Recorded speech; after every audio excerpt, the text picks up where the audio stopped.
যারা জনগণের রায়কে পছন্দ করে না, ম্যান্ডেটকে পছন্দ করে না, হাইকোর্টের সামনে যায়, কোর্টকে ব্যবহার করে, এরপরে জাতীয় নির্বাচন কমিশন যেটি তার সামনে অবরোধ করে ছাত্রদের অধিকার, সেই ছাত্র সংসদ নির্বাচনগুলো যারা হতে দেয় না, যারা বলে এইগুলো হারার ভয়ে তারা এই নির্বাচন থেকে পিছিয়ে এসে, এহেন কোন চক্রান্ত নাই যা এই ছাত্র সংসদগুলোতে তারা করে নাই।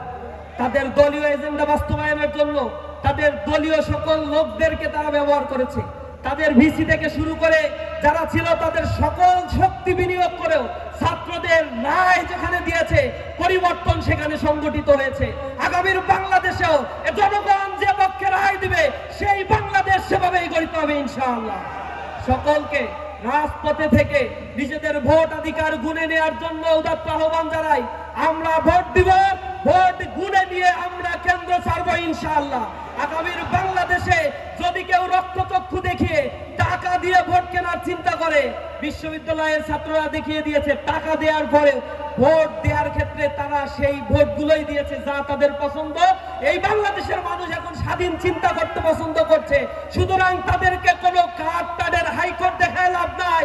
যারা বাংলাদেশকে স্বজনপ্রীতিমুক্ত, দুর্নীতিমুক্ত, এই ইনসাফের বাংলাদেশ গড়তে পারবে, তাদের পক্ষেই জনগণ ইনশাআল্লাহ রায় দেবে।